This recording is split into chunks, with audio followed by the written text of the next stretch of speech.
How's everyone doing? I just wanted to go over some of my DVD film collection, some of my favorite films or whatnot. I don't know, I have everything from, I have a pretty extensive horror collection. I have a lot of Tim Burton films because I love Tim Burton and, yeah, just various other things. So I guess I'll start, some of these I've had for years and some I've had for a good while. I want to start by this. This is pretty cool. I have Dark Awakening, which was actually filmed around here. The director, Dean Jones, him and his brother Star Jones are known makeup artists and producers, and actually Dean Jones directed this. I believe he wrote the screenplay as well. I'm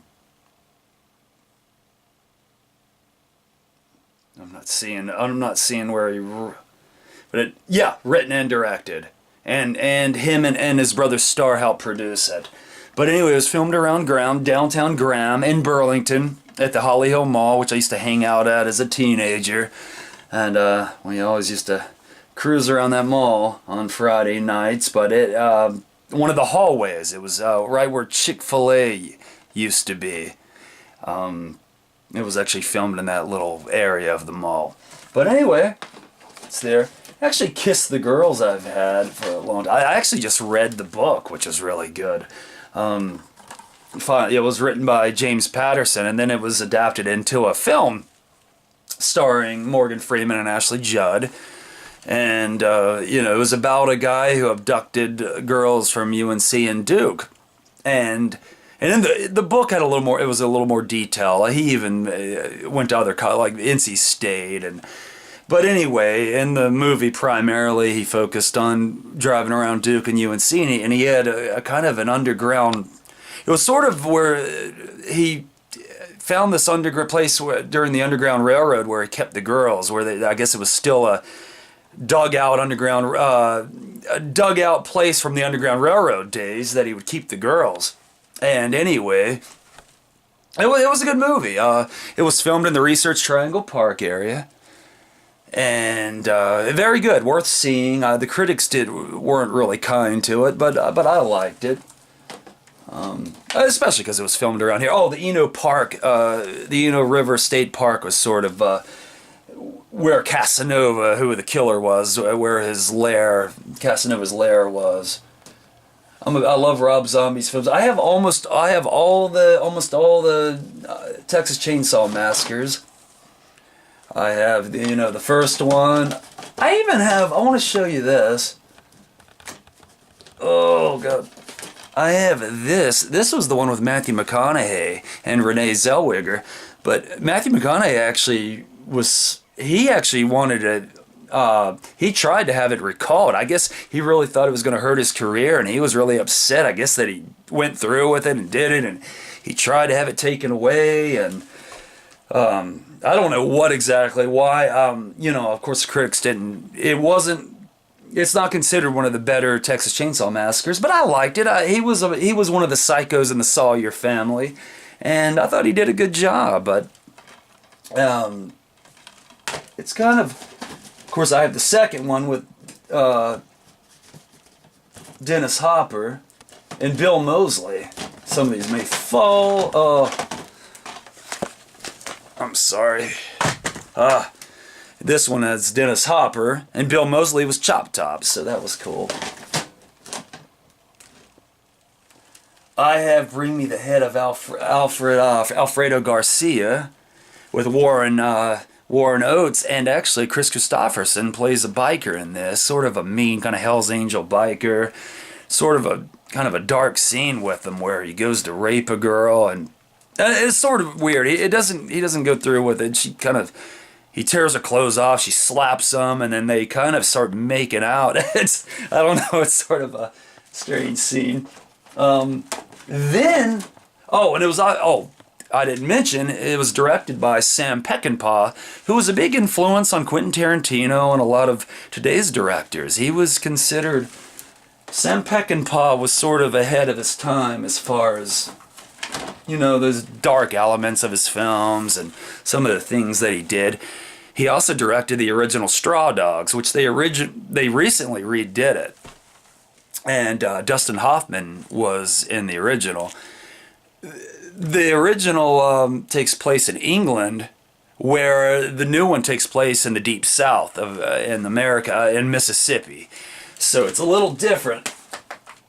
Oh, I also have Lost Highway, which is a David Lynch masterpiece. So if you've never seen Lost Highway, it's a must. Good cast, really dark film, good soundtrack. Marilyn Manson, Trent Reznor, Nine Inch Nails, David Bowie. It goes on and on. Smashing Pumpkins.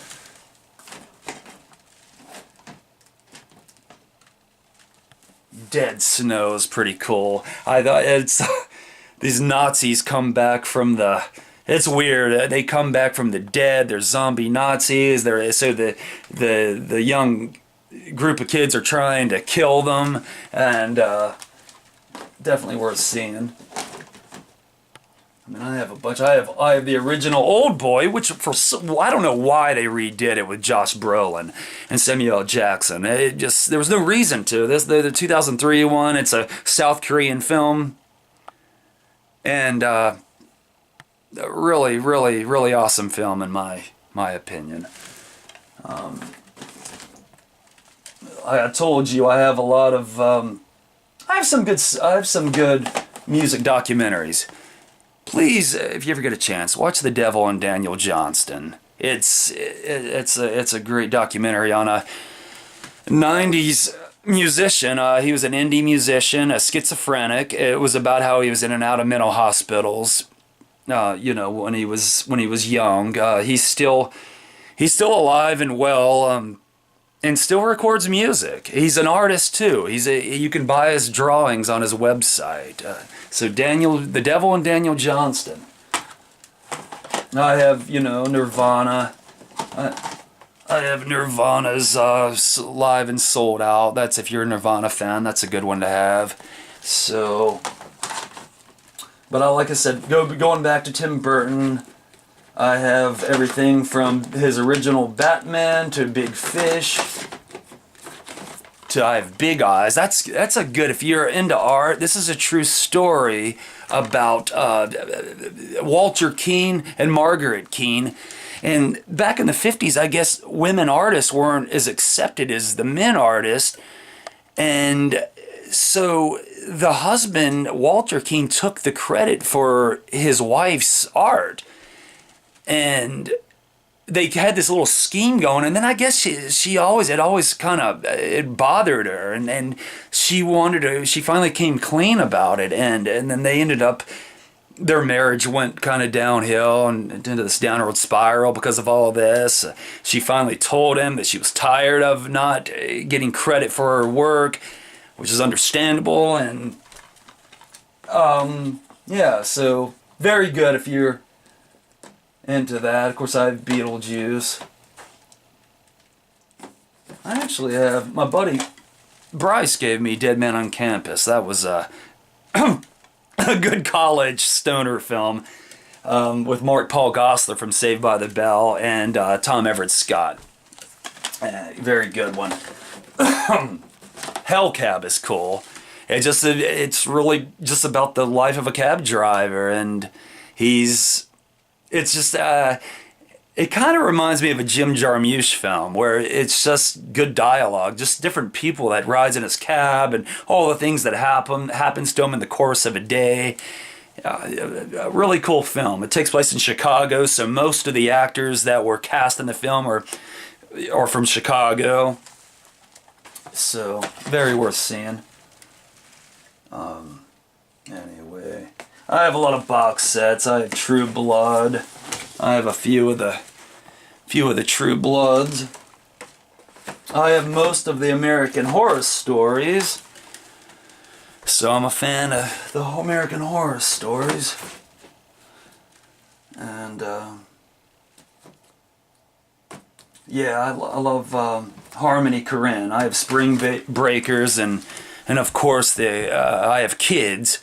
But this was a great James Franco film, Spring Breakers. It's a good one.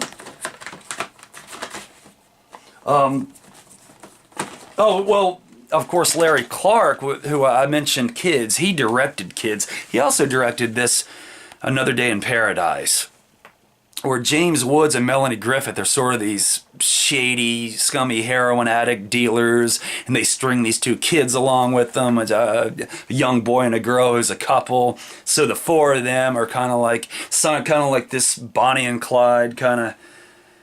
Siskel and Ebert gave it 2 thumbs up. So, you know, whenever they gave a movie two thumbs up, that generally meant it was pretty good, which I enjoyed it. It wasn't my favorite of Larry Clark's, but I definitely liked it. I got, you know, Natural Born Killers, one of my favorites as well. You can't go wrong with that one. You know, Quentin Tarantino said that, you know, he's been given credit with writing it. He said they pretty much changed it all around. Oliver Stone, he said pretty much just the name. Mickey and Mallory is really the only thing that really they stuck to that he wrote. True Romance, which I have somewhere. Now, that was his first true writing masterpiece. And if you've never seen True Romance, you must. But anyway, well, I have shown you pretty much, I'm so sorry, I've pretty much shown you most of what my favorites, and I'll come back and show you some more in the future. I gotta get going now, and I appreciate you viewing, and I will talk to you later. Bye-bye.